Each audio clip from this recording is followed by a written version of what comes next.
नमस्कार दोस्तों। आज फादर्स डे है और ख़बरों में भी कोई विशेष बातें नहीं हैं। तो आज मैं फादर्स डे पे पिता के बारे में कुछ दो बात करना चाहूँगा। तो सबसे पहले तो सभी दर्शकों को, साथियों को फादर्स डे की शुभकामनाएं।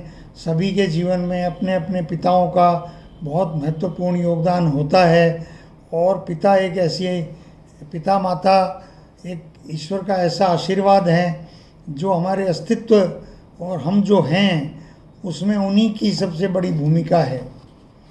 मैं कुछ बात अपने पिता की ज़रूर आपसे करना चाहता हूँ आज, और मैं उम्मीद करता हूँ आप थोड़ा गौर करेंगे।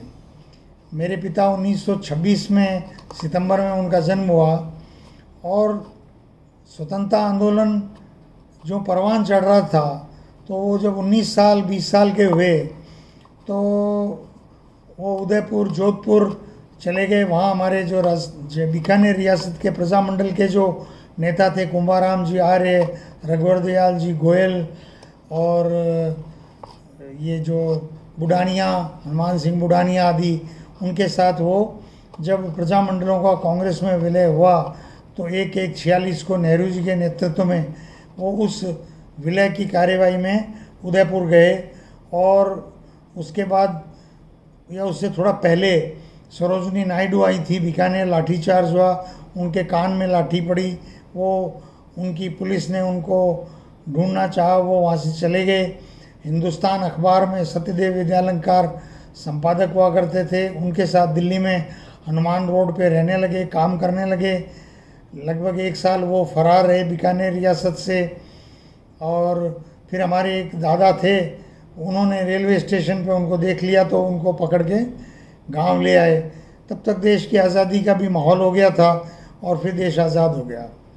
फिर वो अपने कुछ काम में लगे, क्योंकि हमारे पहले व्यवसाय हुआ करता था कलकत्ता में, वो 1934 में शिफ्ट हो गया। फिर केसरी सिंहपुर में दुकान थी, वहाँ वो आड़त का और एडवांस ट्रेडिंग का काम करते थे, लेकिन शायद उनका मन नहीं लगा होगा और वो अपने पैतृक स्थान नापासर आ गए। नापासर में वो कॉरपोरेट नगरपालिका थी, उसका चुनाव लड़ा और जैसा कि पहले से आश्वासन था कि उनको चेयरमैन बनाया जाएगा, लेकिन वो चेयरमैन नहीं बनाए गए। और जैसा कि पैसे का और का हो जाता है, तो जब पंचायती राज का नेहरू जी ने उद्घाटन किया तो स्वतंत्रता सेनानी तो थे ही, तो नापासर को उन्होंने ग्राम पंचायत बनवा दिया और पहले सरपंच बने और जीवन पर्यंत वो सरपंच रहे। 1978 में उनकी अकस्मात मृत्यु हो गई, लेकिन उस दौरान जो 18-20 साल में उन्होंने नापासर में काम किए, पेयजल की बहुत बड़ी समस्या थी। लोगों को मटकों से, प्राइवेट 1-2 कुएँ थे, उससे पानी लाना पड़ता था, 25 पैसे देने पड़ते थे। उन्होंने पानी की टंकी, ट्यूबवेल पूरे गांव में वितरण प्रणाली मंजूर कराई, खुद अपनी देखरेख में काम कराया, बिजली का विस्तार कराया, 11वीं तक 10वीं तक की स्कूल करवाई। बाद में 1974 में 11वीं तक की करवा दी और 1974 में ही जो आज की CSC होती है, उस समय रेफरल हॉस्पिटल की एक योजना आई थी। तो अनेक प्रभावशाली नेताओं को इग्नोर करवा करके नापासर में वो ले आए रेफरल हॉस्पिटल। और 1975, 76, 77, 78 के ज़माने में नापासर कस्बे में 7 डॉक्टर होते थे, एक जूनियर स्पेशलिस्ट सर्जन, एक जूनियर स्पेशलिस्ट ऑफ्थेल्मोलॉजी, एक जूनियर स्पेशलिस्ट गाइनोकोलॉजी, एक जूनियर स्पेशलिस्ट मेडिसिन्स, एक सिंपल मेडिकल ऑफिसर और 1-2 और होते थे, शायद 2 सिंपल मेडिकल ऑफिसर होते थे।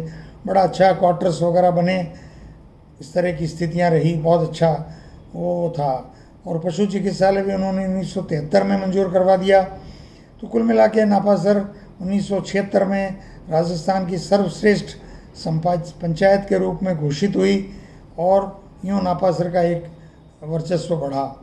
और मोहनलाल सुखाड़िया जी, हरिदेव जोशी जी, उनकी मौजूदगी में उन्होंने हमारे घर पे आकर के लंच लिया, या बाद में भी मुख्यमंत्री तो आए, लेकिन हरिदेव जोशी जी से उनका विशेष लगाव था।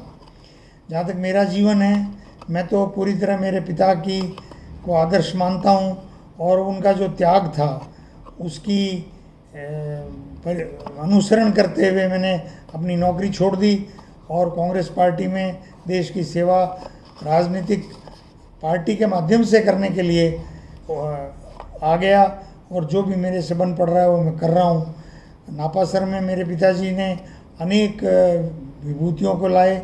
जगन्नाथ पाड़िया जी हैं, शाहनवाज़ खान जो इंडियन नेशनल आर्मी के मेजर थे जिन पे लाल किले में मुकदमा चला था, वो शाहनवाज़ खान भी शिक्षा राज्य मंत्री थे। तो नापासर की ग्राम पंचायत पे आए, अवलोकन किया। 1962-63 में ग्राम पंचायत का ऐसा भवन बनाया मेरे पिताजी ने, जो आज भी पंचायत समिति से बड़ा भवन है। एक बहुत बड़ा हॉल है, 40 बाई 40 का होगा या बड़ा होगा। सरपंच का ऑफिस, ग्राम सेवक का ऑफिस, स्टोर, टॉयलेट, वेरेंडा वो उस समय हुआ करते थे 1963-64 के ज़माने में।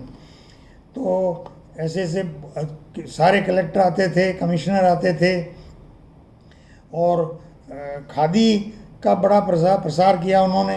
15,000 रुपये से 1956 में उन्होंने खादी संस्था शुरू की।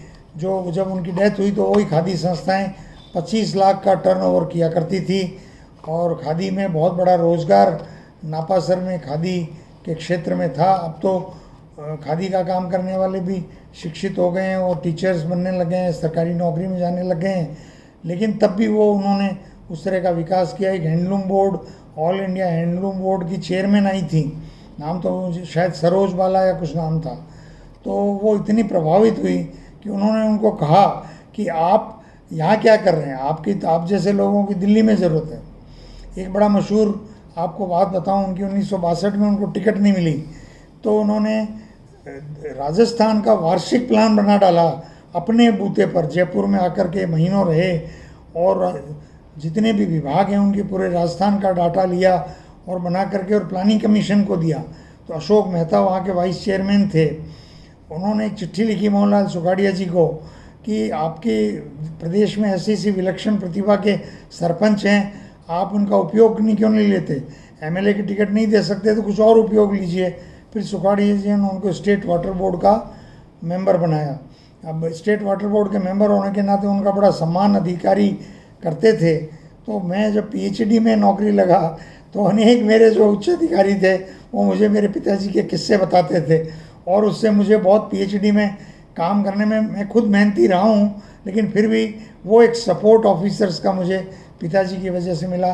तो पिता के सपोर्ट से, पिता के प्रभाव से कोई संतान जो है वो उसका ऋण चुका नहीं सकती।